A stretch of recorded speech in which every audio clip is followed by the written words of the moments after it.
Direito em mapas. Revisão jurídica visual. No vídeo de hoje, vamos revisar um ponto clássico do iter criminis. Quando começa a tentativa? A pergunta central é simples. O agente já começou a executar o crime ou ainda está apenas se preparando? Nem toda intenção criminosa já é tentativa. A vontade do agente importa, mas sozinha não basta. Ele pode ter pensado no crime, feito um plano, separado instrumentos e ido até o local. Enquanto não inicia a execução do núcleo do tipo, em regra, ainda estamos nos atos preparatórios. Atos preparatórios são condutas anteriores ao início da execução. Aqui, o agente ainda está criando condições para cometer o crime. Ele pode observar o local, fazer um plano, separar instrumentos, comprar luvas, levar ferramentas ou se aproximar do alvo. Mas isso, por si só, ainda não é tentativa. A regra é: preparação, em regra, não se pune. A exceção aparece quando a própria lei transforma aquele comportamento em crime autônomo. Então, a pergunta-chave é: há apenas preparação? Ou já existe um tipo penal próprio para essa conduta? Agora vem a fronteira mais importante do iter criminis. Primeiro, pense nos atos preparatórios. Nessa fase, o agente ainda organiza os meios, observa o local, planeja a ação e cria condições para cometer o crime. Tudo isso pode revelar intenção criminosa, mas ainda não significa, por si só, início da tentativa. A tentativa só pode surgir quando o agente ultrapassa essa fase e ingressa nos atos executórios. E o que são atos executórios? São os atos que já representam o começo da realização do verbo típico. Em outras palavras, o agente deixa de apenas preparar e passa a praticar diretamente a conduta descrita no tipo penal. É exatamente aqui que está a fronteira da tentativa. Por isso, em prova, a pergunta correta não é só se o agente queria cometer o crime. A pergunta certa é: ele já iniciou a execução do verbo típico? Se a resposta for não, em regra estamos no campo dos atos preparatórios. Se a resposta for sim, já entramos no campo dos atos executórios. E aí pode haver tentativa, se não houver consumação por circunstância alheia à vontade do agente. Vamos aplicar essa regra a um exemplo de furto de veículo. Primeiro, o agente compra uma chave falsa. Depois, observa o veículo, estuda o local e verifica os horários em que há menor movimento. Em seguida, separa luvas e ferramentas e se desloca até o endereço. Até aqui, ele organizou os meios e criou condições para o crime. Estamos, em regra, no campo dos atos preparatórios. A situação muda quando ele começa a forçar a fechadura para ingressar no veículo e subtraí-lo. A partir daí, a conduta deixa de ser apenas preparatória e passa a estar diretamente voltada à realização do furto. Se ele tenta ligar o motor, mas é impedido por um terceiro antes de conseguir retirar o veículo, há execução iniciada e não consumação, por circunstância alheia à sua vontade. Nesse caso, pode haver tentativa de furto. O ponto decisivo não é o plano, a ferramenta ou a proximidade do veículo. O ponto decisivo é o ingresso na execução da conduta de subtrair. Agora, podemos transformar o exemplo em uma regra objetiva. De acordo com o Código Penal, o crime é tentado quando o agente inicia a execução, mas não consegue consumá-lo por circunstâncias alheias à sua vontade. Por isso, a tentativa exige 3 elementos centrais.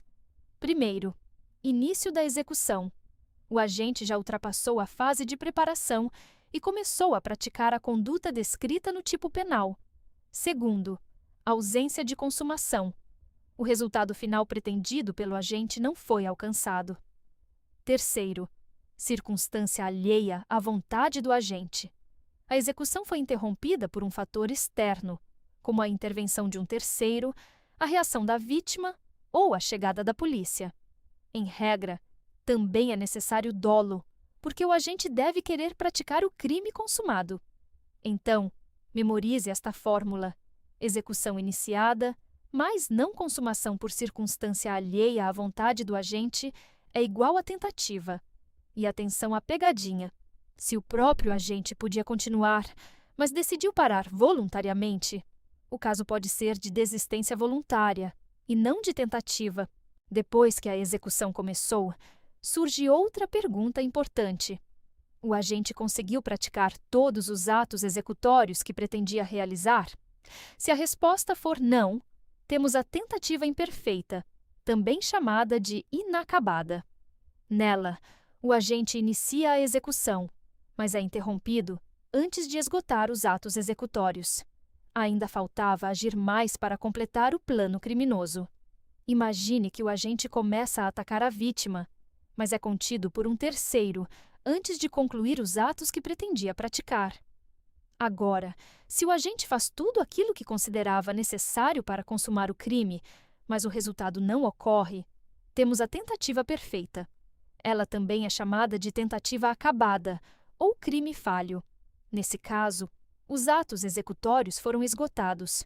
O agente fez tudo o que podia, mas a consumação foi impedida por uma circunstância alheia à sua vontade. Por exemplo, ministra o veneno, mas a vítima recebe o antídoto e sobrevive. Atenção à pegadinha. Tentativa perfeita não significa crime consumado. A palavra perfeita indica apenas que a execução foi completada. Para resolver a questão, pergunte: o agente esgotou os atos executórios? Se não esgotou, tentativa imperfeita. Se esgotou, mas o resultado não ocorreu, tentativa perfeita. A tentativa também pode ser classificada de acordo com os efeitos produzidos sobre a vítima. A pergunta agora é: a vítima chegou a ser atingida? Se a vítima não é atingida, temos a tentativa branca, também chamada de tentativa incruenta. Imagine que o agente efetua um disparo com intenção de matar, mas erra o alvo. A execução foi iniciada, mas a vítima não sofreu qualquer lesão. Por outro lado, se a vítima é atingida e sofre uma lesão, mas o crime não se consuma, temos a tentativa cruenta, também chamada de tentativa vermelha. Por exemplo, o agente efetua um disparo, atinge a vítima, mas ela é socorrida e sobrevive. Atenção! O fato de a vítima ter sido atingida não significa que o crime foi consumado. No homicídio, a consumação exige a morte. Se houve lesão, mas a vítima sobreviveu por uma circunstância alheia à vontade do agente, pode haver homicídio tentado na modalidade cruenta. E não confunda as classificações. Tentativa perfeita ou imperfeita considera-se o agente esgotou os atos executórios. Tentativa branca ou cruenta considera-se a vítima foi atingida. Portanto, memorize. Não atingiu a vítima, tentativa branca ou incruenta. Atingiu a vítima, mas não consumou o crime, tentativa cruenta ou vermelha. Esta foi a primeira parte da nossa revisão sobre o iter criminis. Na segunda parte, vamos estudar a desistência voluntária, o arrependimento eficaz, o arrependimento posterior e o crime impossível. Também vamos diferenciar a ineficácia absoluta do meio da impropriedade absoluta do objeto e revisar outras pegadinhas importantes sobre a tentativa. Para não perder a continuação, inscreva-se no canal Direito em Mapas e ative as notificações. E, para revisar todo esse conteúdo desde já, conheça o material Iter Criminis em Mapas. São 12 mapas visuais sobre atos preparatórios, tentativa, desistência, arrependimentos e crime impossível, com foco em provas e concursos. O link para conhecer o material está na descrição deste vídeo. Deixe o seu like e compartilhe esta revisão. Bons estudos e até a segunda parte!